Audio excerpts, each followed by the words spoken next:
When I was 28 years old, I fell head over heels in love with this beautiful man. And when it ended in 3 months, it was a whirlwind. When it ended, I was devastated. Just devastated. And I remember that I talked to my mentor, and she said, "Honey, when you're going through hell, don't pitch a tent." And I don't think I really knew what she meant. But I had a counselor who also said, "You know what, Sandy, you got to go to work. You got to function and bring money home and pay your bills. So why don't we do this? Why don't we?" I think it was called chunking. I don't know what the therapeutic term is, but basically what it means is that every night I would come home, I would make myself a cup of tea. I would sit in my beautiful overstuffed green chair with my journal. I'd turn on some music. It was Bread, or it was it was Vivaldi. It was, you name it, Joe Cocker. It didn't matter. Whatever the tune was, it made me cry. And I'd cry for about 15 minutes, and then I'd write, right? And then after about a half an hour, 40 minutes, I'd put it away and I'd go on, watch a movie and just go on with my day. And I've been thinking about that because right now I'm in the middle of a lifequake. And anybody that's watching this that's going through a lifequake, it's kind of like an earthquake. You don't, like, you're on vacation, all of a sudden the earth starts moving, it comes out of nowhere. That's what a lifequake is. And it can be very devastating. And the term was coined by a guy named Bruce Feiler, and he's written some great stuff, some great TED Talks.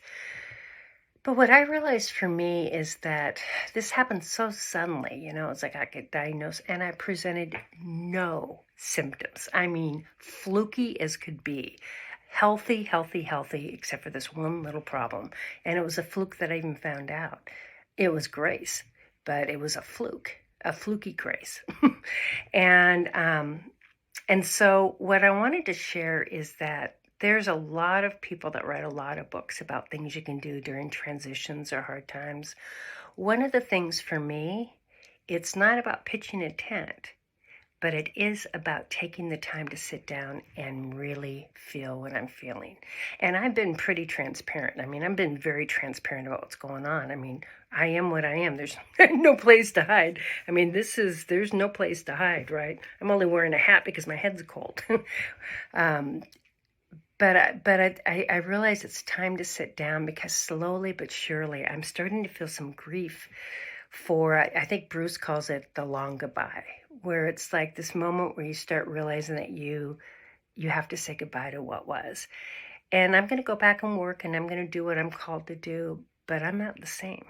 I'll never be the same. This has changed me at a level, it's a lifequake.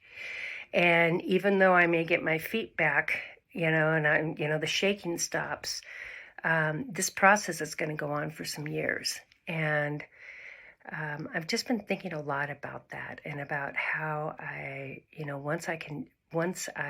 feeling the need to do that. And so reason why I'm sharing this is if anybody out there is going through a rough time, the hardest thing for most of us to do is grieve and really intentionally give ourselves the time to do it, because who wants to feel that? It's not one of my superpowers. My superpower is mindset and going forward and making this a transformative experience. Well, you know what? It is a transformative experience, but not if I'm carrying this echo of sadness.